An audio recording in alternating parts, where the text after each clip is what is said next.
अपने पति से तंग आने के बाद मैं अपने देवर के करीब आने लगी, जिसके लिए मैंने न केवल एक फर्जी प्रोफाइल बनाई बल्कि उसके साथ बहुत सारी बातें भी की। लेकिन एक दिन कुछ ऐसा हुआ जिसने मुझे बहुत ही ज्यादा डरा दिया। इसके बाद मैंने कुछ ऐसा किया जिसने मेरी शादी को आज तक बचा कर रखा। मैं एक शादीशुदा महिला हूँ। मेरी शादी को ज्यादा समय नहीं हुआ है। मेरी अरेंज्ड मैरिज हुई थी। मेरे माता पिता ने ही मुझे विशाल से मिलवाया था। यही एक वजह भी है कि शादी से पहले मैं अपने पति के बारे में कुछ भी नहीं जानती थी। मेरी समस्या यह है कि शादी के बाद से ही मैं बहुत उदास रहने लगी। दरअसल विशाल से शादी करने के बाद मेरा वैवाहिक जीवन अच्छा होने की बजाय बेकार होने लगा। मुझे इस शादी और उससे वो प्यार, देखभाल और गर्मजोशी नहीं मिली जिसकी हमेशा से मैंने उम्मीद की थी। शादी से पहले मुझे विश्वास था कि मैं उससे प्यार करना सीख सकती हूँ और मैंने किया भी, लेकिन वह अभी तक मुझसे प्यार नहीं कर पाया है। मैं हमेशा उसके प्यार के लिए तरसता रहती हूँ। मैं जब भी उससे बात करने की कोशिश करती हूँ, वो काम में व्यस्त होने की शिकायत करता है। उसके पास मेरे साथ वक्त बिताने के लिए बिल्कुल भी समय नहीं है। वह मुझ पर ज्यादा ध्यान नहीं देता। सच कहूँ तो मैंने अपने जीवन में इतना अकेलापन शादी से पहले कभी महसूस नहीं किया था। सभी तस्वीरें सांकेतिक हैं। हम यूजर्स द्वारा शेयर की गई स्टोरी में उनकी पहचान गुप्त रखते हैं। वहीं इस कहानी में असली नामों को भी छिपा दिया गया है। इस्तेमाल किए गए नाम पूरी तरह से नकली हैं। वो मेरी ज़रूरतों को नहीं समझता था। विशाल के साथ चीज़ें बेहतर नहीं हो पाने की वजह से मैं अपना सारा समय अपनी सास के साथ बिताने लगी। सौभाग्य से वह एक बहुत ही प्यारी और देखभाल करने वाली महिला हैं। वह भी मुझसे बात करना पसंद करती हैं। उनके साथ मेरा समय अच्छे से कट जाता है। लेकिन जब रात आती है तो मुझे भी लगता है कि दूसरी महिलाओं की तरह मैं भी अपने पति के साथ रोमांटिक पल बिताऊं, लेकिन मेरी किस्मत में ऐसा नहीं था। हमारी शादी को 1 साल ही हुआ है। ऐसे में हम कुछ ही बार इंटीमेट हुए हैं, वो भी उसके मूड के हिसाब से। मेरी ज़रूरतों और चाहतों की उसने कभी परवाह नहीं की थी। ऋषभ को देखकर मुझे अजीब महसूस हुआ। मैं अपनी शादी में बहुत ही कमज़ोर महसूस कर ही रही थी कि इस बीच विशाल का छोटा भाई ऋषभ न्यूजीलैंड से अपनी नौकरी छोड़कर भारत वापस आ गया। मैं उससे पहली बार मिल रही थी। मैंने उसे शादी में नहीं देखा था। ऐसा इसलिए क्योंकि उसे उस समय वापस आने के लिए वीज़ा नहीं मिला था। ऐसे में जब वो वापस आया तो मैं उसे देखकर पूरी तरह दंग रह गई। ऐसा इसलिए क्योंकि ऋषभ देखने में बहुत ही हैंडसम है। उसके पास न केवल अच्छी खासी हाइट है बल्कि उसकी आवाज़ भी बहुत ही अद्भुत है।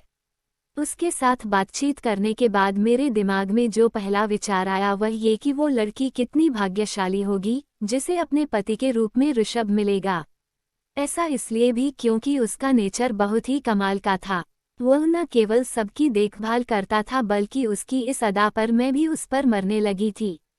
मेरी कहानी, मैं अपने पति से तंग आ चुकी हूँ। मैंने उसे कई बार रंगे हाथों पकड़ा है। मैंने डेटिंग ऐप पर नकली प्रोफाइल बनाई। ऋषभ इतना हैंडसम था कि मेरा ध्यान उस पर से हट ही नहीं रहा था। मैं नहीं जानती कि मुझे क्या हो रहा है, लेकिन धीरे धीरे मैं उसके प्यार में पड़ गई। ये सब मेरे साथ इसलिए भी हो रहा था क्योंकि मेरा पति मुझ पर बिल्कुल भी ध्यान नहीं देता था। मैंने ऋषभ के साथ नज़दीकियां बढ़ानी शुरू कर दी थी। मैंने उसे हर दिन खाना देना शुरू किया। मैंने उससे न्यूजीलैंड में उसके जीवन के बारे में बात करना भी शुरू किया। इसी बीच एक दिन मैंने उसे डेटिंग ऐप पर लड़कियों की जांच करते देखा। वह चुपके से लड़कियों की प्रोफाइल चेक कर रहा था। मैं नहीं जानती कि मुझे एकदम से क्या हुआ, लेकिन उसी रात मैंने उसी डेटिंग ऐप को डाउनलोड किया जिसका इस्तेमाल ऋषभ करता था और अपनी एक नकली प्रोफाइल बनाई।